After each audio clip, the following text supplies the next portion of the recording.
அதிரசம் செஞ்சுக்கலாம். நான் Sivakami. Welcome to Siva's kitchen.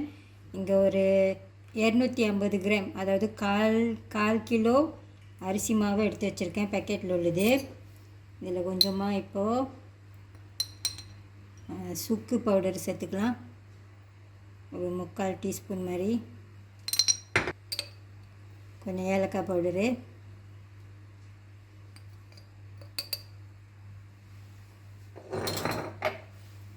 கலந்து வச்சுக்கோங்க.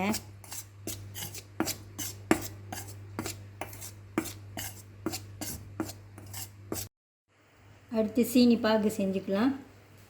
இது 1/4 கப் இருக்கும்.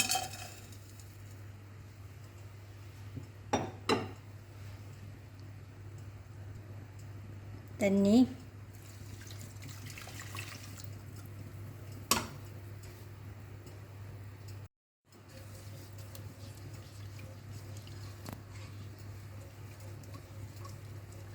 சீனிலாம் கரைஞ்சி நல்லா கொதிக்கணும். இது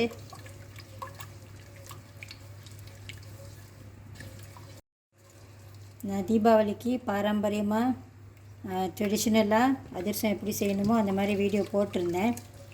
இன்றைக்கி வந்துட்டு நம்ம இன்ஸ்டன்ட்டாக எப்படி செய்கிறதுன்னு பார்க்கலாம். அரிசி மாவில் இந்த மாதிரி செஞ்சு காட்டுங்க அப்படின்னு நிறைய சிஸ்டர் கேட்டிருந்தாங்க தான். இதோட ரெசிபி வந்துட்டு டோட்டலி கொஞ்சம் டிஃப்ரெண்ட்டாக இருக்கும்.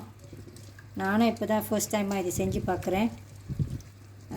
நோம் அவங்களோட இன்ஸ்பிரேஷனில் கொஞ்சம் மோடிஃபை பண்ணி இப்போ நான் அதை செஞ்சுக்கிட்டு இருக்கேன். நல்லா கொதிக்கிட்டோம். இதில் தண்ணி நான் கூட ஊற்றிருக்கேன், அதனால் கொஞ்சம் நேரம் இது நல்லா கொதிக்கிட்டோம். நீங்கள் இதை எடுத்துகிட்டு கையில் வச்சு பார்த்திங்கன்னா அது பிசு பிசுன்னு ஒட்டணும். அது வரைக்கும் நல்லா இதை கொதிக்க விட்டுக்குங்க. இன்னும் ஒட்டில் பாருங்கள், தண்ணியாக தான் இருக்குது. நல்லா பிசு பிசுன்னு ஒட்டணும்.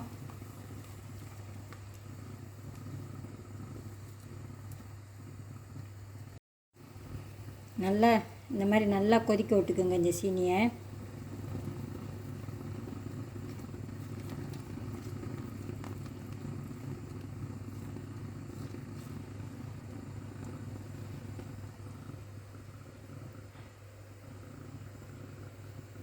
ஓகே, இப்போ கொஞ்சம் ஸ்டிக்கியாக இருக்குது.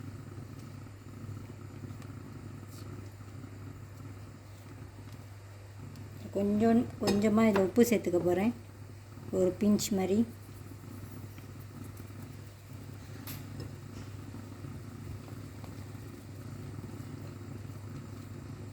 இது இப்போ சரியாக இருக்கும். நான் அடுப்பு ஆஃப் பண்ணிவிட்டு மாவில் சேர்த்துக்கலாம். நான் இன்றைக்கி சீனி பாகு கூட தான் செஞ்சுருக்கேன்.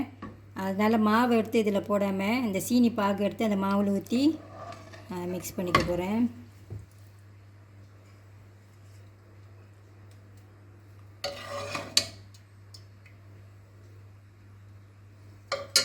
கொஞ்சம் கொஞ்சமாக மிக்ஸ் பண்ணுங்கள்.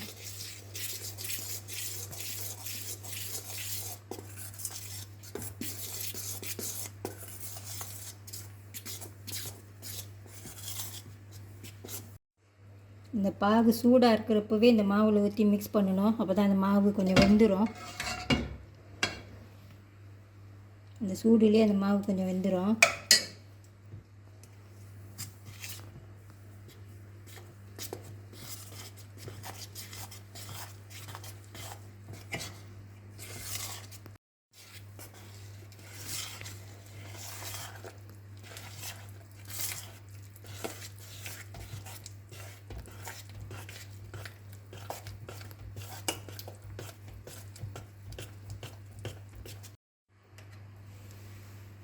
ஒரு அரை டீஸ்பூன் மாதிரி நெய்,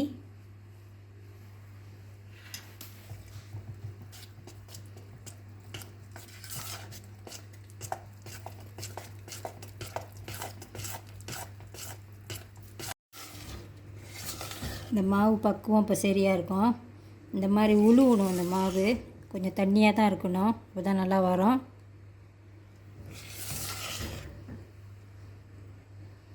இந்த மாதிரி மிக்ஸ் பண்ணிக்கோங்க.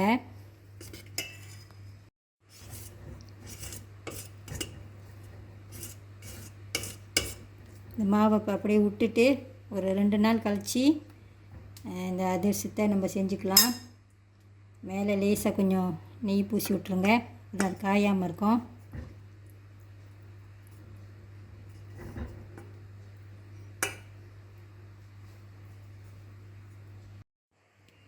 இந்த மாவு ஒரு 2 நாள் அப்படியே நான் ஊற வச்சுருந்தேன். செய்கிறப்ப இவ்வளோ கொலன்னு இருந்துச்சு. இப்போ பாருங்கள் வேறு மாதிரி கொஞ்சம் க்ராஸாக இருக்குது. இதை ஒரு பிளேட்டில் மாற்றிட்டு நம்ம முதல்ல இப்போ பிணைஞ்சிக்கலாம்.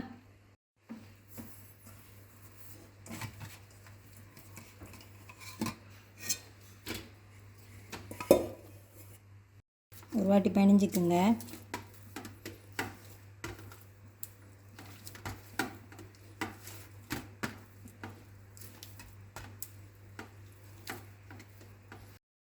அடுப்பில் எண்ணெய் நல்லா சூடாக்கிக்குங்க.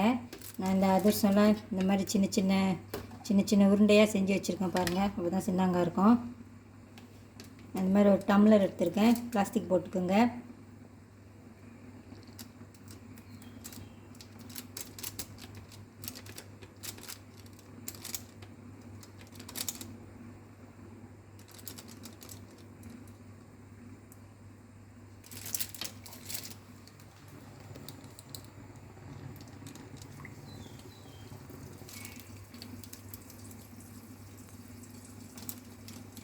கையிலும் நீங்கள் தட்டி போட்டுக்கலாம் தான். சமயத்தில் கையில் அந்த மாவு ஒட்டிக்கும், அதனால தான் நான் இப்படி செஞ்சுக்கிட்டு இருக்கேன். கையில் இல்லைன்னா வாழை இலை, வெத்தலை,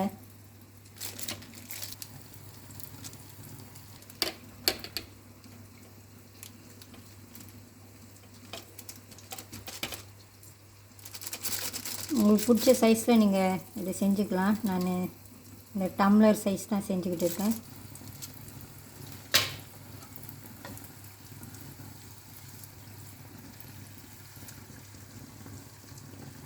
அதிரசம் எப்பயுமே எண்ணெயில் ரொம்ப நேரம் பொரிக்கக்கூடாது, கிராஸ் ஆகிடும்.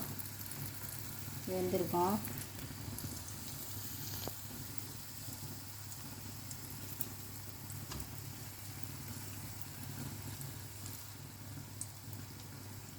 இன்றைக்கி இது என்னோடய ஃபர்ஸ்ட் அட்டம் பேக்கெட் மாவில் அதிரசம் செஞ்சுருக்கேன். நான் நல்லா தான் வந்திருக்கு பாருங்கள்.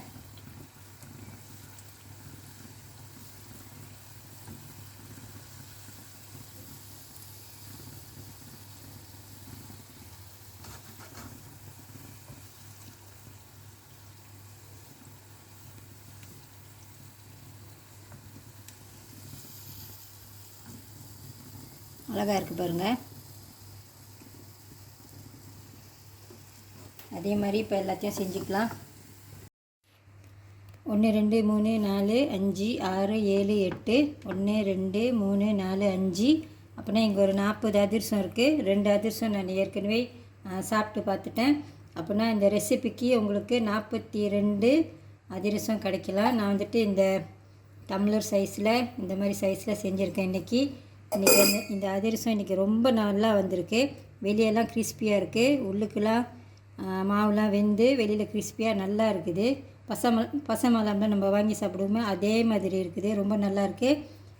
இந்த மாவு பார்த்திங்கன்னா இன்றைக்கி நான் எடுத்த அரிசி மாவு, இந்த சப் தராத்தாய். இதில் வந்துட்டு ஏற்கனவே கொஞ்சோண்டு சோள மாவும் கலந்துருக்காங்க தான், இருந்தாலும் பரவாயில்ல, நல்லாவே தான் நல்லா இருக்குது இந்த டேஸ்ட்டு இந்த அதிரசத்துக்கு. சீனி பார்த்திங்கன்னா இந்த சீனி நான் வழக்கம் போல் என்னோடய பலகாரத்துக்கெல்லாம் நான் பாய்க்கிற சீனி இது தான். இந்த சீனி. இந்த வீடியோ உங்களுக்கு பிடிச்சிருந்துச்சின்னா லைக் பண்ணிவிட்டு ஷேர் பண்ணிவிட்டு சிவாஸ் கிச்சன் சேனலுக்கு சப்ஸ்கிரைப் பண்ணிக்கோங்க. இன்றைக்கி இது நல்லா வந்திருக்கு. நான் கொடுக்க போகிற இந்த ரெசிபிக்கு டிஸ்கிரிப்ஷனில் நான் கொடுக்குறேன். கரெக்டாக அதே அளவில் செஞ்சு பாருங்கள், கொஞ்சம் கூட மாற்றாமல். அந்த மாவு கூட அதே மாவு, சீனி கூட அதே சீனி, அளவுலாம் அதே மாதிரி கரெக்டாக எக்ஸாக்ட்லியாக செஞ்சு பாருங்கள். அப்போ தான் நல்லா வரும். இது ஒன்று நம்ம பிரித்து பார்க்கலாம். பாருங்கள் எவ்வளோ கிறிஸ்பியாக இருக்குது. அந்த சவுண்டுலேயே உங்களுக்கு தெரியும்.